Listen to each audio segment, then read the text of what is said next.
निजानंद संप्रदाय में दीक्षित सभी जन को सुंदर साथ कहा जाता है। सुंदर साथ मतलब सुंदरबाई के अनुयायी। सुंदरबाई कौन है? तो सुंदरबाई श्यामा अवतार, पूर्ण आवेश, दीधो आधार। पूर्ण ब्रह्म परमात्मा श्री कृष्ण ने जिनको अपना आवेश देकर भेजा है, और श्यामा जी जिनके अंतर्गत सुरता रूप से विराजमान है। धन्य जी को जोश, आत्म दुल्हन, आवेश और सुरता। नूर हुकुम बुद्ध मूल वतन, इन पांचों में लभई महमद। सुंदरबाई सखी ने संसार में सदगुरु स्वरूप होकर के, जो साक्षात पर ब्रह्म स्वरूप है, सुंदरबाई के हृदय विराजे दोनों स्वरूप श्यामा श्याम, इसलिए पर ब्रह्म साक्षात गुरु स्वरूप है। साक्षात गुरु स्वरूप अभी सुंदरबाई स्वरूप है, वो ब्रह्म स्वरूप है, क्योंकि ब्रह्म में और उनमें कोई भेद नहीं। परम धाम में श्री कृष्ण परमात्मा ने सभी सखियों के सन्मुख कहा, सुंदरबाई और मुझ में जो भेद करता है, भेद बुद्धि रखता है, वह अज्ञानी है। यदि मुझे पाना है तो इस अज्ञान का त्याग करना होगा। इस प्रकार से सुंदरबाई की महिमा है। सुंदरबाई साक्षात श्री कृष्ण रूप होकर के संसार में अपने सखियों को जगाने के लिए आई, इसलिए सुंदरबाई की महिमा महामती श्री प्राणनाथ जी में, कारतम सागर में, श्रीमुख वाणी में हर जगह की है। सुंदरबाई की अपार महिमा साक्षात श्री कृष्ण स्वरूप बताया है। सदगुरु मेरा श्याम जी आहे निस शरणे रहूं, संबंध मेरा याही सो ताथे सदा सुख लऊं। इस प्रकार की महिमा है सुंदरबाई की। और जो सुंदरबाई के वचनों में चले, उनकी आज्ञा में चले, अर्थात निज नाम का पूर्ण भाव से, पुष्ट भाव से जाप करें, और सेवा पूजा को अपने हृदय में धारण करें, पल पल करने की इच्छा रखें, और साथ में प्रार्थना करें।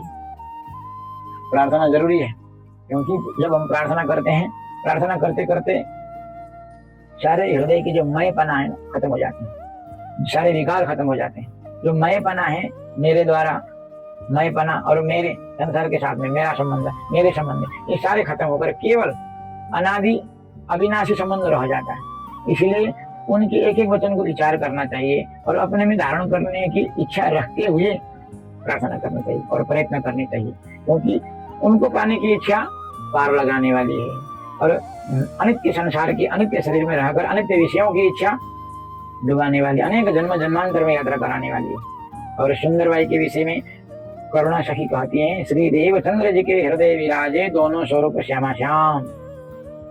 श्री देवचंद्र जी की जागनी सोई स्वरूप दर्शन जाम। श्री देवचंद्र जी की जागृति हुई मूल स्वरूप श्री कृष्ण परमात्मा के दर्शन से, और निज नाम प्राप्त करने से, उनके हृदय में आकर विराजमान होने से। और उस सब साथ की, सुंदरबाई के अलावा और भी सखियां संसार में आई हैं, और उस सब साथ की जागनी श्री देवचंद्र जी की पहचान, यह सुंदरबाई की महिमा है। इसको हमें कभी नहीं भूलना चाहिए। महामती श्री प्राणनाथ जी महाराज जी ने भी श्रीमुख वाणी में कहा है, 25 पक्ष की अति भला पण ये छे आपनो धर्म। 25 पक्षी अत्यंत सुंदर है, परंतु संसार में हमारा एक ही धर्म है, साक्षात गणी सेवा करो। जो श्री देवचंद्र जी महाराज को साक्षात युगल स्वरूप मान करके सेवा करो। ये हृदय राख जो मर्म, मर्म मतलब रहस्य, इसको हृदय में धारण करो। इसके अलावा कोई विकल्प नहीं है। उनको पाना है, इसी को स्वीकार करना होगा। नहीं पाना है तो फिर संसार तो है। इस प्रकार से श्री जी सत्य वस्तु का निर्णय भी देते हैं, परिचय भी देते हैं, और सावधान भी करते हैं। इसके अलावा कोई विकल्प नहीं है। श्री जी के वचनों का कोई विकल्प नहीं है। उनको पाना है तो एक ही निर्णय है, एक ही निज नाम है, एक ही सेवा, निज नाम सेवा प्रार्थना, और इसी को पूर्ण शरणागति होने के लिए हमें प्रार्थना करते रहनी चाहिए।